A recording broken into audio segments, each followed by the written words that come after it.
size for the project was 200 miles away in San Bernardino, and the nearest railroad was in what was then the small village of Las Vegas. All construction materials had to be imported. You were born in a village. In addition to building the dam, the builder, 6 companies incorporated, also had to create a place for the workers to live. This new town, Boulder City, was one of America's first planned cities and is the only municipality in Nevada where gaming is not allowed. Clean, green Boulder City was actually owned by the federal government until 1961, when it was incorporated as a city in the state of Nevada. Once the railroad systems were in place, so the construction materials could be brought to the site, the actual dam construction commenced. On paper, the project was simple. 2 huge tunnels could be built on each side of the river at the dam site. Between the tunnels, 2 temporary dams would move the river's flow around the construction area. The upstream dam would push the water into the tunnels, and the downstream dam would keep the water from flowing back into the construction area.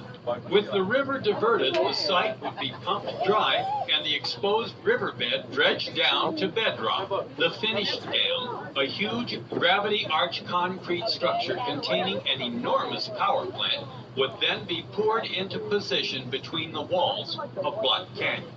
Of course, in reality, the actual construction was a very different story. Nothing of this magnitude had ever been attempted. New techniques and equipment had to be developed to deal with each new problem that arose. Hoover Dam became the model for dozens of projects that followed. The working conditions were unbelievably harsh. Air temperatures that soared to 120 degrees and rarely slipped below 80 all added to the difficulty. It is a tribute to the project supervisors that over the period of construction, only 96 died.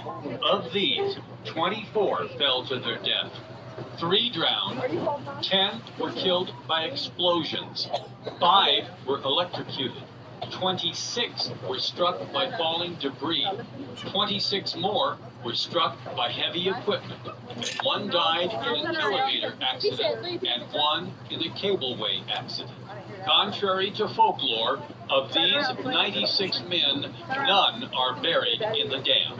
Safety practices such as the protective hard hat and the use of salt tablets to replenish the sodium in workers were first used here. Incredibly, the project was completed ahead of schedule. Wow. It took less than 5 years to accomplish the most difficult engineering feat ever attempted. On February 1st, 1935, the tunnels diverting the river were closed, and Lake Mead began to fill.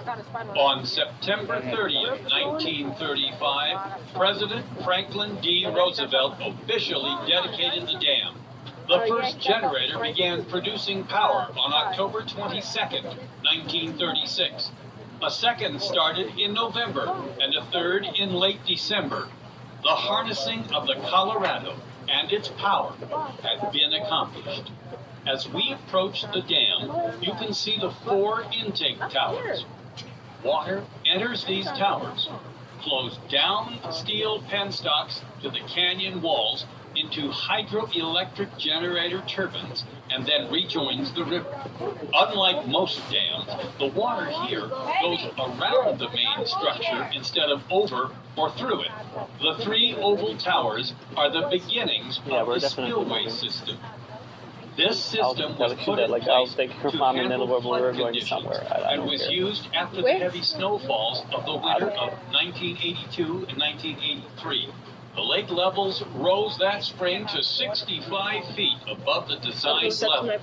More than 750 billion gallons of water were diverted into the spillway system. Let me close it. I don't like the cold. You don't like the cold, so.